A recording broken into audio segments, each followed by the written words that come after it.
What's up? It's of course me, the one who whispers, and welcome to a non-whispered video. Something that I know doesn't really happen that often, but I thought that tonight I'd rather soft speak than whisper. Whisper. Because I want to read a story that I found on the internet. It's, to be honest, just a random Christmas story that I dug out. But I wanted to do something Christmassy because, it's Christmas. Christmas is actually almost there. We already have the third Advent today. So, no, yesterday. So yeah, wanted to read a bit of a Christmas story. Now this story is probably a bit longer than the time I usually take for videos, but we'll just see where we end up at the end. So, you sit back, relax, get comfortable, and I'll just read you a Christmas story. $1.87. That was all. And 60 cents of it was in pennies. Pennies saved 1 and 2 at a time by bulldozing the grocer and the vegetable man and the butcher until one's cheeks burned with the silent imputation of parsimony that such close dealing implied. 3 times Stella counted it, $1.87, and the next day would be Christmas. There was clearly nothing to do but flop down on the shabby little couch and howl.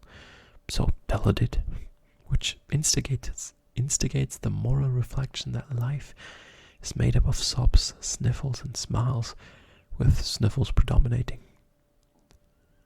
While the mistress of the home was gradually subsiding from the first stage to the second, take a look at the home. A furnished flat for $8 per week. It did not exactly beg a description, but it certainly had the word on the lookout for the mendicancy squad. In the vestibule below was a letterbox, to which no letter would go, and an electronic button from which no mortal finger could coax a ring. Also, appertaining thereunto was a card bearing the name Mr. James Dillingham Young.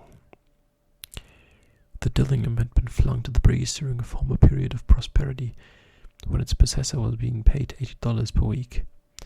Now, when the income was shrunk to $20, they were thinking seriously of contracting the modest and unassuming D. But whenever Mr. James Dillingham Young came home and reached his flat above, he was called Jim and greatly hugged by Mrs. James Dillingham Young, already introduced to you as Della, which is all very good.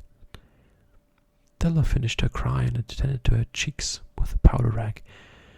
She stood by the window and looked out dully at a grey cat walking a grey fence in a grey backyard.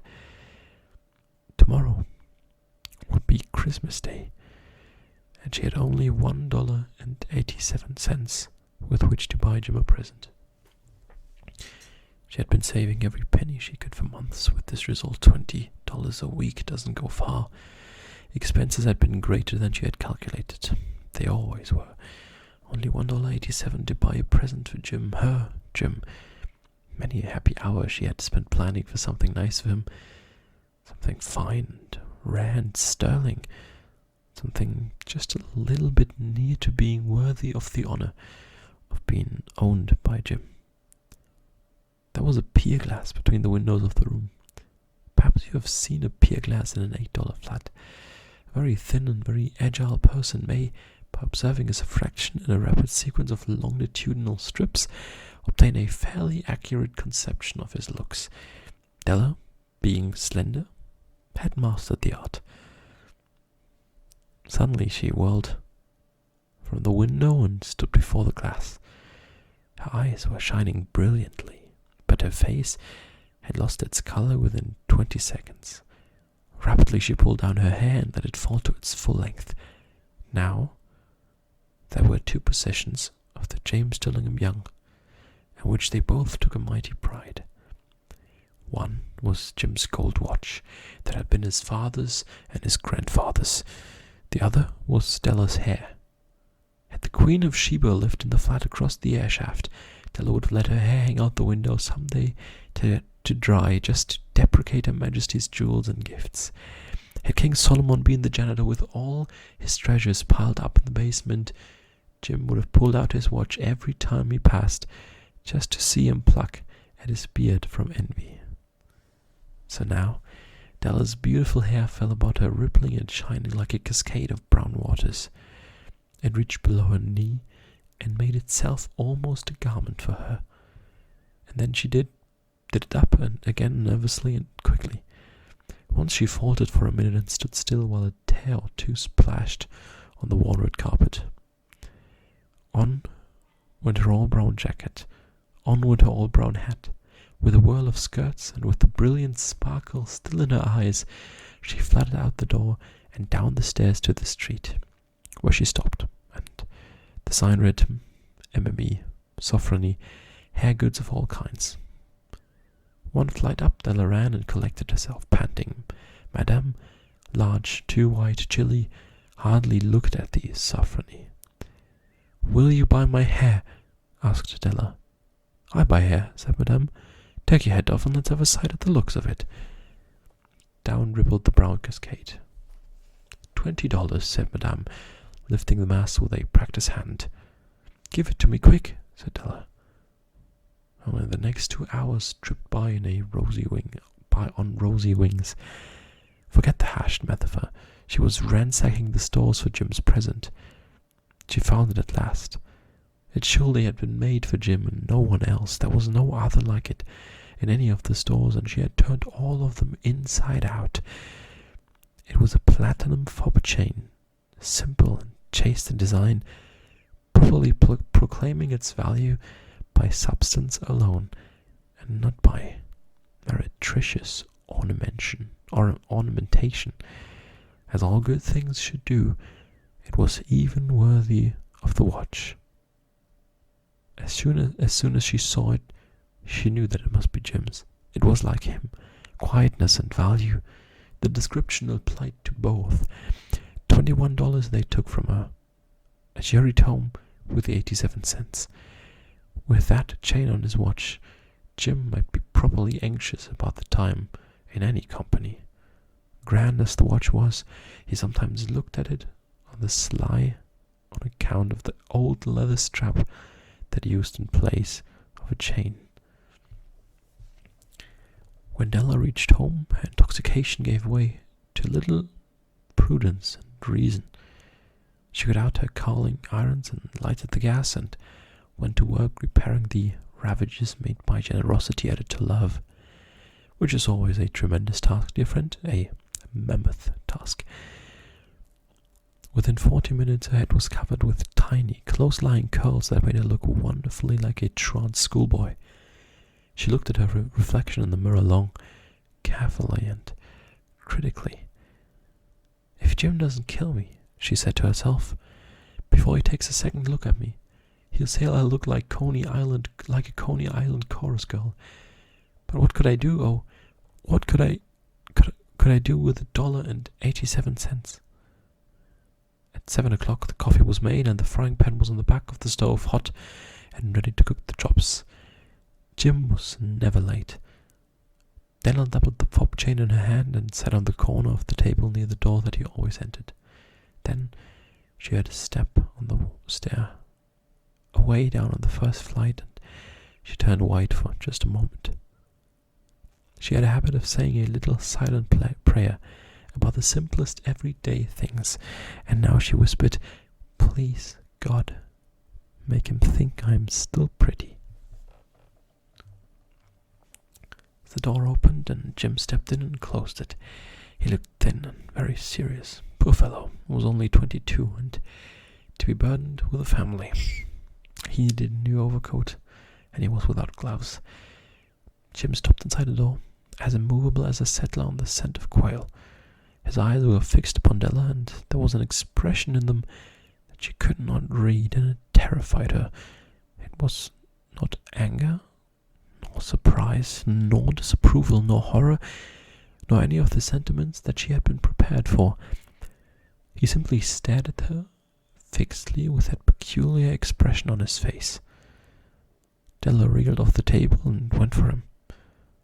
"Jim, darling," she cried, "don't look at me that way. I had my hair cut off and sold because I couldn't have lived through Christmas without giving you a present. It'll grow out again. You won't mind, will you? I just had to do it. My hair grows awfully fast. Say Merry Christmas, Jim, and let's be happy. You don't know what a beautiful, nice gift I've got for you." "You've cut off your hair?" asked Jim, laboriously, as if he had not arrived at that patent fact, yet even the hardest mental labor. "Cut it off and sold it," said Della. "Don't you like me just as well anyhow? I'm me without my hair, ain't I?" Jim looked about the room curiously. "You said your hair is gone?" he said, with an air almost of idiocy. You needn't look for it," said Della. "It's sold, I tell you. Sold and gone too. It's Christmas Eve, boy. Be good to me, for it went for you. Maybe the hairs of my head were numbered," she went on, with a sudden serious sweetness. "But nobody ever could even count my love for you. Shall I put the chops on, Jim?" Out of his trance, Jim seemed quickly to wake. He enfolded his Della. For 10 seconds, let us regard with discreet scrutiny some inconsequential object in the other direction. $8 a week, or $1 million a year. What a difference. A mathematician or a wit would give you the wrong answer. The Magi brought valuable gifts, but that was not among them. The dark assertion will be illuminated later on. Jim drew a package from his overcoat pocket and threw it upon the table. "Don't make any mistake, Dal," he said, "about me. I don't think there's anything in the way of a haircut or a shave or a shampoo that could make me like my girl any less.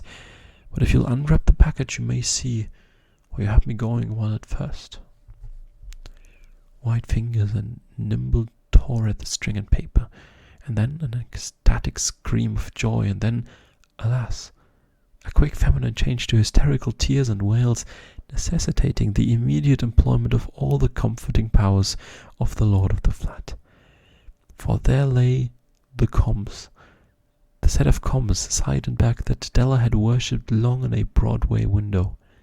Beautiful combs, pure tortoise shell, with jeweled rims just shade to wear in the beautiful vanished hair. They were expensive combs, she knew, and her heart had simply craved and yearned over them without the least hope of possession.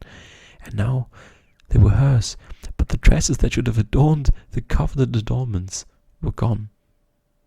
But she hugged them to her bosom, and at length she was able to look up with dim eyes and smile and say, "My hair grows so fast, Jim." And then Della leaped up like a little singing cat, singed cat, and cried, "Oh, oh!" Jim had not yet seen his beautiful present. She held it out to him eagerly upon her open palm. The dull, precious metal seemed to flash with a reflection of her bright and ardent spirit. "Isn't it a dandy, Jim? I hunted all over town to find it. You'll have to look at the time 100 times a day now. Give me your watch. I want to see how it looks on it." Instead of obeying, Jim tumbled down on the couch and put his hand under the back of his head and smiled. "Dell," said he, "let's put our Christmas presents away and keep 'em a while. They're too nice to use just as presents. I sold the watch to get the money to buy your comps, and now suppose you put the chops on." The Magi, as you know, were wise men, wonderfully wise men who brought gifts to the babe in a manger. They invented the art of giving Christmas presents. Being wise, the gifts were no doubt wise ones, possibly bearing the privilege of exchange in case of duplication. And here I have lamely related to you the uneventful chronicle of two foolish children in a flat who must unwisely sacrifice for each other the greatest treasures of the house. But in a last word to the wise of these days, let it be said that of all who give gifts, these two were the wisest. Of all who give and receive gifts, such are, as they are wisest everywhere, they are wisest, they are the Magi.